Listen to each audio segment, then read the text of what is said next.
ಕಳೆದ 2010ರಲ್ಲಿ ಬಿಜೆಪಿ ಸರ್ಕಾರ ಇರ್ಬೇಕಾದ್ರೆ ಹೋಮ್ ಮಿನಿಸ್ಟರ್ ಆರ್ ಅಶೋಕ್ ಮೇಲೆ ನಾನು ಲಾಸ್ಟ್ ಮಿನಿಟ್ ಆಗ್ಬೇಕಾದ್ರೆ ಹೋರಾಟ ಶುರು ಮಾಡಿದ್ದು, ಜೈಲಿಗೆ ಹಾಕಿದ್ರು. ಓಕೆ, ಸೊ ಏನೋ ಜನಗಳು ಒಳ್ಳೇದಾಗಲಿ ಅಂತ ಶುರು ಮಾಡಿದಂಥ ಈ ಹೋರಾಟ ಕಳೆದ 16 ವರ್ಷಗಳಲ್ಲಿ ಒಂದು ಪಕ್ಷವನ್ನ ಇಟ್ಕೊಂಡು ಜನರ ಮುಂದೆ ಬರಬೇಕು ಅಂತ ನಮ್ಮೆಲ್ಲರಿಗೂ ಅನ್ನಿಸ್ತು.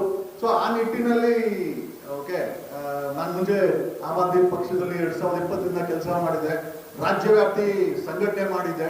ಬಟ್ ಇವತ್ತಿನ ಒಂದು ಪ್ರಶ್ನೆ ಏನಪ್ಪಾ ಅಂತಂದ್ರೆ, 3 ಪಕ್ಷಗಳಿದೆ, 3 ಪಕ್ಷಗಳು ಕೂಡ ಸಾಮಾನ್ಯ ಜನರು ಓಟ್ಬೇಕು, ಸಾಮಾನ್ಯ ಜನರ ತೆರಿಗೆ ಬೇಕು, ಸಾಮಾನ್ಯ ಜನರಿಗೆ ಕೊಡುವಂತ ಅಧಿಕಾರ ಇಟ್ಕೊಂಡು ಮಜಾ ಮಾಡಬೇಕು. ಕಳೆದ 40 ವರ್ಷದ ರಾಜಕೀಯದಲ್ಲಿ, ಅದು ರಾಜ್ಯದಲ್ಲಾಗಿರ್ಬೋದು, ದೇಶದಲ್ಲಾಗಿರ್ಬೋದು, ಮಾಫಿಯಾ ರಾಜಕಾರಣಿಗಳು ಇವತ್ತು ನಮ್ಮ ದೇಶವನ್ನ, ರಾಜ್ಯವನ್ನ ಆಡಳಿತ ಮಾಡ್ತಾ ಇದ್ದಾರೆ. ಜನರಿಂದ, ಜನರಿಗೋಸ್ಕರ, ಜನರಿಗಾಗಿ ಇರಬೇಕಾದಂತ ಸಂವಿಧಾನದ ಆಡಳಿತದಲ್ಲಿ ಇವತ್ತು ಮಾಫಿಯಾಗಳಿಂದನೇ ಆಗುವಂತ ಪರಿಸ್ಥಿತಿ ಬಂದಿದೆ. ನಮ್ಮೆಲ್ಲರಿಗೂ ಚಿಂತೆ ಏನಂತಂದ್ರೆ, ಈ ದೇಶ ಬಿಟ್ಟು ಹೊರಟೋಗ್ಬಿಡೋಣ ಅಥವಾ ಬದಲಾವಣೆ ಮಾಡೋಣ ಅಂತ. ಸಾಕಷ್ಟು ಬಾರಿ ಈ ದೇಶನ ತೊರೆದು ಎಲ್ಲ ಬೇರೆ ಕಡೆ ಸಿಟಿಸನ್ಶಿಪ್ ತಗೊಂಡು ಯಾವ್ದಾದ್ರು ನಾವು ಫಿನ್ಲ್ಯಾಂಡ್, ಪೋಲ್ಯಾಂಡ್ ಎಲ್ಲ ನಾವು ಹೋಗಿ UK ಕೆಲ ಸೆಟ್ಲ್ ಆಗ್ಬಿಡೋಣ ಅಂತ ಅನ್ಕೊಂಡ್ವಿ.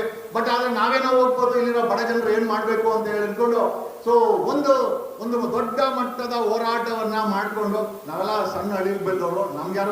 ನಮ್ ದೇವೇಗೌಡರ ತರ ಏನು ನಮ್ದು ಯಾವ್ದು ಕುಟುಂಬ ರಾಜಕಾರಣ ಇಲ್ಲ, ನಮ್ಮಪ್ಪ ಲಾಯರ್ ಕೂಡ ಅಲ್ಲ. ಓಕೆ, ಒಬ್ಬ ಸಾಮಾನ್ಯ ವ್ಯಕ್ತಿಯಾಗಿ ಬಂದು 30 ಇಯರ್ಸ್ ಅನ್ನೋ ಏಜ್ ಅಲ್ಲಿ ಲಾ ಮಾಡಿ ಲಾಯರ್ ಆಗಿ ಇವತ್ತು ಕರ್ನಾಟಕದ ಒಂದಷ್ಟು ಜನ, ನಾನೇನು ಎಲ್ಲರೂ ಅಂತ ಹೇಳಕ್ ಹೋಗಲ್ಲ, ಒಂದಷ್ಟು ಜನ ಪ್ರೀತಿಯಿಂದ ವಕೀಲ್ ಸಾಬ್ ಅಂತಾರೆ, ಒಂದಷ್ಟು ಜನ ಪ್ರೀತಿಯಿಂದ ಜಗದೀಶ್ ಅವರು ಅಂತ ಹೇಳ್ತಾರೆ, ಒಂದಷ್ಟು ಜನ ಬಿಗ್ ಬಾಸ್, ಇನ್ಫ್ಯಾಕ್ಟ್ ನನಗೆ ತುಂಬಾ ದೊಡ್ಡ ಪ್ಲಾಟ್ಫಾರ್ಮ್ ಬಿಗ್ ಬಾಸ್ ಕೂಡ ಕೊಟ್ಟಿದೆ.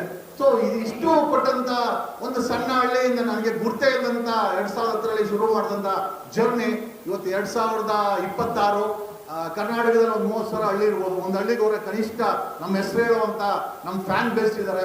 ಹಾಗಾಗಿ ನಾವು ಅನ್ಕೊಂಡಿದ್ದೇನು ಅಂತಂದ್ರೆ, ಇವತ್ತು ರೈತರು ನೆಮ್ಮದಿಯಾಗಿಲ್ಲ, ವಿದ್ಯಾರ್ಥಿಗಳ ನೆಮ್ಮದಿಯಾಗಿಲ್ಲ, ಸಾಮಾಜಿಕ ನ್ಯಾಯ ಕೊಡುವಂತ ಯಾವುದೇ ಒಂದು ಗ್ಯಾರಂಟಿ ಇಲ್ಲ. ಅದು ಧರ್ಮಸ್ಥಳದ ವಿಚಾರದಲ್ಲಿ ನಾವು ನೋಡುವಂತ ಆಗಿರ್ಬೋದು. ಐ ಥಿಂಕ್ ಕಬ್ಬು ಬೆಳೆಗಾರರ ವಿಚಾರದಲ್ಲಿ 3 ಪಾರ್ಟಿಗಳು ಸಹ ಕಬ್ಬು ಬೆಳೆಗಾರರ ಪರವಾಗಿ ನಿಂತ್ಕೊಂಡಿಲ್ಲ. ಧಾರವಾಡದಲ್ಲಿ 3 ಲಕ್ಷ ಸರ್ಕಾರಿ ಉದ್ಯೋಗಗಳನ್ನ ಭರ್ತಿ ಮಾಡೋ ವಿಚಾರ ಆಗಿರ್ಬೋದು, ಅವರು ಪ್ರೊಟೆಸ್ಟ್ ಮಾಡಿ ನೋಡಿ. ನೆನ್ನೆ ಒಂದು 2-3 ದಿವಸ ಹಿಂದ್ಗಡೆ ಬೆಂಗಳೂರಲ್ಲಿ ಏನೋ ಗ್ಯಾಂಗ್ ರೇಪ್ ಆಗಿದೆ, ನೆನ್ನೆ ದಾವಣಗೆರೆಯಲ್ಲಿ ಗ್ಯಾಂಗ್ ರೇಪ್ ಆಗಿದೆ. 2025ರಲ್ಲಿ ಸುಮಾರು 700 ಗ್ಯಾಂಗ್ ರೇಪ್ಗಳಾಗಿದೆ ಕರ್ನಾಟಕದಲ್ಲಿ. 2024ರಲ್ಲಿ 4,000 ಪೋಸ್ಕೋ ಕೇಸ್ ಆಗಿದೆ. ಇವತ್ತು ರಾಜ್ಯ ಸರ್ಕಾರ 3 ಪಕ್ಷಗಳಲ್ಲಿದೆ. 2023ವರೆಗೂ ಬಿಜೆಪಿಯನ್ನ ಸಾಕಷ್ಟು ಗೋಳಿಕೊಂಡು ಎಕ್ಸ್ಪೋಸ್ ಮಾಡ್ಕೊಂಡ್ ಬಂದ್ವಿ. ಪುಕ್ಸಟ್ಟೆ ಕಾಂಗ್ರೆಸ್ ಅವ್ರು ಬಂದು ಅಧಿಕಾರ ಕೂತ್ಕೊಂಡು ಅವ್ರಿಗಿಂತ ಕೆಟ್ಟ ಆಡಳಿತವನ್ನ ಮಾಡ್ತಾ ಇದ್ದಾರೆ. ಈಗ ಕಾಂಗ್ರೆಸ್ ಅನ್ನ ಎಕ್ಸ್ಪೋಸ್ ಮಾಡ್ತಾ ಇದ್ದೀವಿ. ಮುಂದಿನ ದಿನಗಳಲ್ಲಿ ಒನ್ಸ್ ಅಗೇನ್ ಕುಮಾರಸ್ವಾಮಿ ಅವರ JDS ಅಥವಾ ಬಿಜೆಪಿನ ಬಂದು ಆಡಳಿತ ಕೂತ್ಕೊಂತಾರೆ. ಯುವಕರಿಗೆ, ಯುವ ಜನತೆಗೆ ಒಂದು ಜಾತಿ ಅಂತ ಇದೆ, ಏನಂತಂದ್ರೆ ಬಡವರು ಸಾಮಾನ್ಯ ಅನ್ನೋ ಒಂದು ಜಾತಿ ಇದೆ. ಆ ಜಾತಿ ಇವತ್ತು 97% ಆ ಜಾತಿ ಜನ ಈ ಕರ್ನಾಟಕದಲ್ಲಿ ಓಟ್ ಹಾಕ್ತಾರೆ, ತೆರಿಗೆ ಕಟ್ತಾರೆ, ಆದ್ರೆ ನೆಮ್ಮದಿಯಿಂದ ನಿದ್ರೆ ಮಾಡಲ್ಲ. ಅವ್ರ ಮುಖದಲ್ಲಿ ಒಂದು ಕಳೆ ಇಲ್ಲ. ಅವ್ರು ಸಾಲ ಮಾಡ್ಕೊಂಡು ಆ ನೆಮ್ಮದಿನ ಹಾಳು ಮಾಡ್ಕೊಂಡು ಜೀವನ ಮಾಡ್ತಾ ಇದ್ದಾರೆ. ಪಕ್ಕದ ರಾಜ್ಯದಲ್ಲಿ ಒಬ್ಬ ನಟ TVK ಅನ್ನೋ ಪಕ್ಷ ಹಿಡ್ಕೊಂಡ್ಬಂದು ಒಂದು ಬದಲಾವಣೆಯ ಸಂಕೇತವಾಗಿ ಅಲ್ಲಿ ಕೆಲಸ ಮಾಡ್ತಾ ಇದ್ದಾನೆ. ಅದನ್ನ ನೋಡಿದಾಗ ನಮ್ಗೆಲ್ಲ ಅನಿಸ್ತು, why not take A chance, ಒಂದು ಬದಲಾವಣೆಗೋಸ್ಕರ ಒಂದು ಮಾಡೋಣ. ಆಮೇಲೆ ಇಷ್ಟು ದಿನ ನಾವೆಲ್ಲ ಮಾಡ್ಕೊಂಡ್ ಬಂದಿದ್ದು ಒಂದು ಹೋರಾಟವನ್ನ, ಈ ಹೋರಾಟದ ಒಂದು ಬದಿಯನ್ನ ಜೊತೆಲಿಟ್ಕೊಂಡು ಒಂದು ರಾಜಕೀಯ ಪಕ್ಷವಾಗಿ ನಮ್ಗೇನೋ ಇವತ್ತಿನ ಪರಿಸ್ಥಿತಿನಲ್ಲಿ ಒಂದು ರಾಜಕೀಯ ಪಕ್ಷ ಬೇಕಾಗಿದೆ. ಯಾಕೆ ಅಂತಂದ್ರೆ ಇಡೀ ಕರ್ನಾಟಕದಲ್ಲಿ 30,000 ಹಳ್ಳಿಗಳಿದೆ, ಜನ ನಮ್ಗೆ ಸಪೋರ್ಟ್ ಮಾಡಕ್ಕೆ ರೆಡಿ ಇದ್ದಾರೆ. ಬಟ್ ಒಂದು ರಾಜಕೀಯ ಪಕ್ಷ ಬೇಕಾಗಿತ್ತು. ಹಾಗಾಗಿ ಶಾಬಾಜ್ ಅವರು 2023ರಲ್ಲಿ ಈ ಪಕ್ಷವನ್ನ ಸ್ಥಾಪನೆ ಮಾಡಿದ್ರು. ನಾವು ಕೂಡ ಒಂದು ಹೊಸ ಪಕ್ಷನ ಒಂದು ರಿಜಿಸ್ಟರ್ ಮಾಡೋಣ ಅಂತ ಅನ್ಕೊಂಡಾಗ, ಇಲ್ಲಣ್ಣ ಇದನ್ನೇ ತಗೊಂಡು ಮಾಡಿ, ಪಕ್ಷ ಯಾವ್ದಾದ್ರೆ ನಿಮ್ಮ ಯೋಚನೆಗಳು ಚೆನ್ನಾಗಿದೆ ಅಂತಂದ್ರು. ಹಾಗಾಗಿ ಈ ಒಂದು ಯಂಗ್ಸ್ಟರ್ ಪಕ್ಷವನ್ನ ಇವತ್ತು ನನ್ನ ನಾಯಕತ್ವದಲ್ಲಿ, ನಾನು ಅದನ್ನೇ ಹೇಳ್ತಾ ಇದ್ದೀನಿ, ನನ್ನ ನಾಯಕತ್ವದಲ್ಲಿ ಕರ್ನಾಟಕದಲ್ಲಿ ಈ ಒಂದು ಪಕ್ಷವನ್ನ ಜನರ ಮುಂದೆ ತರಬೇಕನ್ನೋ ಒಂದು ಪ್ರಯತ್ನವನ್ನ ಮಾಡ್ತಾ ಇದ್ದೀವಿ. ಅದರ ಒಂದು ಸಂಕೇತವೇ ಈ ಒಂದು ಪ್ರೆಸ್ ಕ್ಲಬ್ ಅಲ್ಲಿ ಒಂದು ಚಿಕ್ಕದಾಗಿ, ನಾವು ಯಾರಿಗೂ ಯಾವ ಜನಕ್ಕೂ ಕೂಡ ಹೇಳಿಲ್ಲ, ನನಗೆ ಮಧ್ಯಾಹ್ನನೇ ನಮ್ಮ ಫೇಸ್ಬುಕ್ ಅಲ್ಲಿ ಹಾಕಿದ್ದು. ಹಾಗಾಗಿ ಚಿಕ್ಕದಾಗಿ ಇದನ್ನ ಲಾಂಚ್ ಮಾಡಿ ದೊಡ್ಡ ಮಟ್ಟಕ್ಕೆ 2 ವರ್ಷ 2028ಕ್ಕೆ MLA ಚುನಾವಣೆಗಳಿದೆ. ಒಂದು ಬದಲಾವಣೆ ಬೇಕಾಗಿದೆ. ಅದು ನನಗೋಸ್ಕರ ಅಂತೂ ಅಲ್ಲ, ಬದಲಾವಣೆ ಕರ್ನಾಟಕದಲ್ಲಿ ಬೇಕಾಗಿದೆ. ರೈತರ ಆತ್ಮಹತ್ಯೆಗಳಾಗಿರ್ಬೋದು, 41,000 ಕೆರೆ ಇದೆ. 40 ವರ್ಷದಲ್ಲಿ ಇವ್ರು ಯಾರು ಕೂಡ ಉಳಿಯುತ್ತಿಲ್ಲ. ರೈತರು ಪಂಜಾಬ್ ಅಲ್ಲಿ ರೈತರು BMW ಕಾರಲ್ಲಿ ಓಡಾಡ್ತಾರೆ. ಕರ್ನಾಟಕದಲ್ಲಿ ಒಬ್ಬ ರೈತ BMW ಕಾರಲ್ಲಿ ಅಥವಾ ಒಂದು ಸಣ್ಣ ಗಾಡಿಲಿ ಓಡಾಡಿದ್ದು ನಾವು ನೋಡಿಲ್ಲ. ಕರ್ನಾಟಕದಲ್ಲಿ 45,000 ಶಾಲೆಗಳಿದೆ. ಎಲ್ಲ ಮಳೆ ಬಂದ್ರೆ ಬೀಳುವ ಪರಿಸ್ಥಿತಿಗಳಿದೆ. ಬಡವರಿಗೆ ಕ್ವಾಲಿಟಿ ಎಜುಕೇಶನ್ ಇಲ್ಲ, ಬಡವರಿಗೆ ಒಂದು ಕ್ವಾಲಿಟಿ ಹೆಲ್ತ್ ಕೇರ್ ಇಲ್ಲ.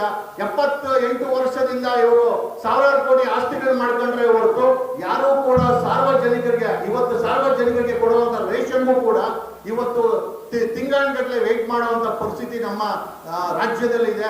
ಬದಲಾವಣೆ ಬೇಕಾಗಿದೆ ಅಂತ ನಮ್ಗೆಲ್ಲರಿಗೂ ಅನಿಸ್ತಾ ಇದೆ. ಹಾಗಾಗಿ ಈ ಒಂದು ಯಂಗ್ಸ್ಟರ್ ಎಂಪವರ್ಮೆಂಟ್ ಪಾರ್ಟಿ ಅಥವಾ ಯಂಗ್ಸ್ಟರ್ ಪಾರ್ಟಿಯನ್ನ ಇವತ್ತು ಕರ್ನಾಟಕದ ಈ ಒಂದು ವೋಟರ್ಸ್ಗೆ ಅಥವಾ ನಾಗರಿಕರಿಗೆ ಅನಾವರಣ ಮಾಡ್ತಾ ಇದ್ದೀವಿ ಅಂತ ಹೇಳುತ್ತಾ, ಐ ಥಿಂಕ್ ಆ ಒಂದು ಶುಭ ಸಂದರ್ಭಕ್ಕೋಸ್ಕರ ನಿಮ್ಮೆಲ್ಲರ ಸಹಕಾರ ಎಲ್ಲ ಬೇಕಾಗಿದೆ. ಮಾಧ್ಯಮನೇ, ನಾವ್ಯಾರು ಸಾರ್ವಜನಿಕರು ನಮ್ಮ ಜೊತೆ ಬಂದಿರೋ ತುಂಬಾ ಕಡಿಮೆ. ನಾವೆಲ್ಲ ಮಾಧ್ಯಮ ಮಿತ್ರರಿಗೆ ಹೇಳಿದ್ದು ನಿಮ್ಮ ಮುಖಾಂತರ ಈ ಒಂದು ಪಕ್ಷವನ್ನ ಸಾರ್ವಜನಿಕಗೊಳಿಸ್ತಾ ಇದ್ದೀವಿ. ನಮ್ಗೆ ಇದೇ ರೀತಿಯ ಒಂದು ಸಪೋರ್ಟ್ ಅನ್ನ ಕರ್ನಾಟಕದ ನಮ್ಗೆ ಸಿಕ್ಕಿದೆ. ನಾನು ಆಮ್ ಆದ್ಮಿ ಪಾರ್ಟಿಗೆ 2020ರಿಂದ 23 ಕೆಲಸ ಮಾಡಿದೆ.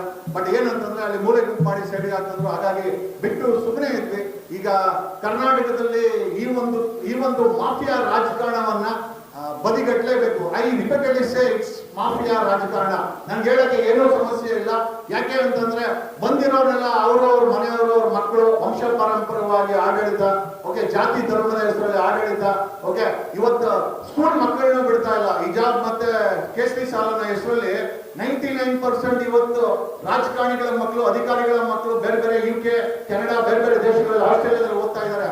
ಆದರೆ ಸಾಮಾನ್ಯ ಜನರ ಮನೆ ಹೋಗುವಂತ ಶಾಲೆಗಳಲ್ಲಿ ಜಾತಿ ಧರ್ಮದ ಹೆಸರಲ್ಲಿ ಮಕ್ಕಳನ್ನ ಹೊಡೆದು ಇವತ್ತು ಬೀದಿ ಕಳಿತಾ ಇದ್ದಾರೆ. ವಿ ವಾಂಟ್ ಭ್ರಷ್ಟಾಚಾರ ಮುಕ್ತ ಕರ್ನಾಟಕ ಬೇಕಾಗಿದೆ. ಟೋಲ್ಗೇಟ್ ರಸ್ತೆಗಳಲ್ಲಿ ಟೋಲ್ಗೇಟ್ ಇದೆ, ಟೋಲ್ಗೇಟ್ ಮುಕ್ತ ಕರ್ನಾಟಕ ಬೇಕಾಗಿದೆ. ಡ್ರಗ್ ಮುಕ್ತ ಡ್ರಗ್ ಮಾಫಿಯಾಗಳು ಇವತ್ತು ಮ್ಯಾನುಫ್ಯಾಕ್ಚರಿಂಗ್ ಮಾಡೋ ಮಟ್ಟಿಗೆ ಬಂದಿದೆ. ಡ್ರಗ್ಗಳಿಂದ ರೇಪ್ಗಳು ಜಾಸ್ತಿ ಆಗ್ತಾ ಇದೆ. ವಿ ವಾಂಟ್ ಡ್ರಗ್ ಮುಕ್ತ ಕರ್ನಾಟಕದಲ್ಲಿ ಬೇಕಾಗಿದೆ. ಆಮೇಲೆ ಇವತ್ತು ಲೂಟಿ ಮಾಡುವಂತ ರಾಜಕಾರಣಿಗಳಾಗಿರ್ಬೋದು, ಅಧಿಕಾರಿಗಳಾಗಿರ್ಬೋದು, ಭ್ರಷ್ಟಾಚಾರ ಮುಕ್ತ ಕರ್ನಾಟಕ ನಮಗೆ ಬೇಕಾಗಿದೆ. ಹಾಗಾಗಿ ಒಂದು ಲೆಕ್ಕಾಚಾರ ಬೇಕಾಗಿದೆ. ಇವತ್ತಿನ ರಾಜಕೀಯದಲ್ಲಿ ಒಂದಷ್ಟು ನವಚೇತನಗಳು, ದಮ್ಮು ತಾಕತ್ತಿರೋರಿಗೆ ಒಂದು ಪ್ಲಾಟ್ಫಾರ್ಮ್ ಬೇಕಾಗಿದೆ. ಕಳೆದ 16 ವರ್ಷದಲ್ಲಿ ಯಾವ ಪಕ್ಷದವರು ನಮ್ಮನ್ನ ಕರೆದಿಲ್ಲ. ಏನಕ್ಕೆ ಅಂತಂದ್ರೆ ನಾವು ಹೋದ್ರೆ ಅವ್ರನ್ನ ತಿಂದ್ಕೊಂಡ್ಬಿಡ್ತೀವಿ ಅಂತ, ನಾನು ಹೋದ್ರೆ ತಿಂದ್ಕೊಂಡ್ಬಿಡ್ತೀನಿ ಅಂತ. ಹಂಗಾಗಿ ನಾನೇ ಒಂದು ಪಕ್ಷವನ್ನ ಜನರ ಮುಂದೆ ತಗೊಂಡೋಗಿ ನಮ್ಮಂತ ಅಂದ್ರೆ ಯಾವ ಪಕ್ಷದಲ್ಲಿ ಯಾರನ್ನ ಕರೆಯಲ್ಲ ಅಂತವ್ರಿಗೆ ಈ ನಮ್ಮ ಪಕ್ಷಕ್ಕೆ ಕರ್ಕೊಂಡ್ಬಂದು ಸಾಮಾನ್ಯ ಜನರನ್ನ ನಿಲ್ಸಿ, ಬರೀ ನಿಲ್ಸೋದಲ್ಲ, ನಾನು ಇವತ್ತು ಆಲ್ಟರ್ನೇಟಿವ್ ಆಗಿ KRS ಪಕ್ಷ ಪ್ರಜಾಕೀಯ 2 ಇದೆ.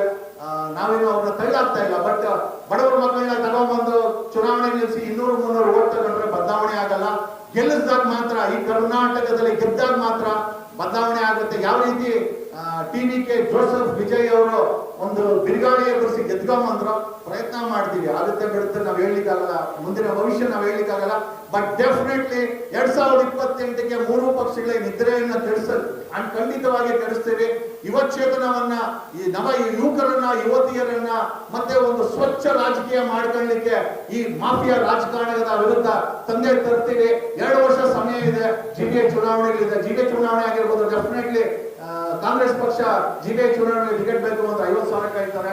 ಸಾಮಾನ್ಯ ಜನರ ಹತ್ರ 50,000 ಅಲ್ಲ, 50 ರೂಪಾಯಿ ಕೂಡ ಕೆಲವೊಂದು ಟೈಮ್ ಗತಿ ಇರಲ್ಲ. ಹಂಗಂದ್ರೆ ದುಡ್ಡಿಲ್ದವನು ಯಾವುದೇ ಅಂದ್ರೆ ನೈತಿಕ ಮೌಲ್ಯ ಏನಂತಂದ್ರೆ ಕೋಟ್ಯಾಂತರ ರೂಪಾಯಿ ಬೇಕಾಗಿದೆ ಅಂತ.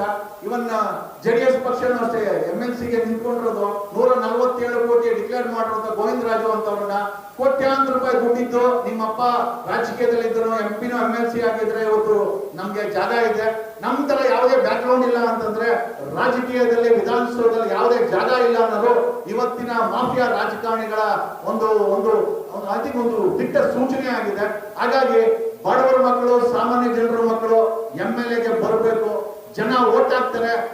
ಆ ರೀತಿಯ ಒಂದು ಸಂಘಟನೆ ನಾವು ಮಾಡ್ತೀವಿ. Definitely we are going to constitute across Karnataka ಒಂದು ದೊಡ್ಡ ಸಂಘಟನೆಯನ್ನ ಮಾಡ್ತೀವಿ. ಹಳ್ಳಿಯಲ್ಲಾಗಿರ್ಬೋದು, ಜಿಲ್ಲೆಯಲ್ಲಾಗಿರ್ಬೋದು, ಇದನ್ನ ಮಾಡ್ತೀವಿ. ಜನರು ನಮ್ಗೆ ಸಪೋರ್ಟ್ ಕೊಡ್ತಾರೆ. ಇವತ್ತಾನೆ ಕಂಡ್ಬಿಡ್ತಾ ಇದೀವಿ. ಇವತ್ತು ಒಂದು ರೀತಿಯ ಹೊಸ ಒಟ್ಟನ್ನ ಈ ಒಂದು ಐ ಥಿಂಕ್ ಯಂಗ್ಸ್ಟರ್ ಪಾರ್ಟಿಯ ಮೂಲಕ ಒಂದು ಹೊಸ ರಾಜಕೀಯ ಚಳವಳಿಯನ್ನ ತರ್ತಾ ಇದ್ದೀವಿ. ಹಾಗಾಗಿ ನಿಮ್ಮೆಲ್ಲರ ಸಪೋರ್ಟ್ ಇರಲಿ. ಆಮೇಲೆ ನಮ್ಮ ಕಾರ್ಯಕ್ರಮವನ್ನು ನೋಡ್ತಾ ಇರುವಂತ ಎಲ್ಲ ನಮ್ಮ ಸಪೋರ್ಟರ್ಸ್ ಆಗಿರ್ಬೋದು, ನಮ್ಮ ಫ್ಯಾನ್ಸ್ ಆಗಿರ್ಬೋದು, ಎಲ್ಲರಿಗೂ ಧನ್ಯವಾದಗಳನ್ನು ಹೇಳ್ತಾ ಮುಂದಿನ ದಿನಗಳಲ್ಲಿ ನಮ್ಮ ಜೊತೆ ಸೇರಿ ಬದಲಾವಣೆ ಮಾಡಬೇಕು, ಜೊತೆ ಸೇರಿ ಬದಲಾವಣೆ ಮಾಡೋಣ ಅಂತ ಹೇಳುತ್ತಾ ನನ್ನ ಎರಡು ಮಾತು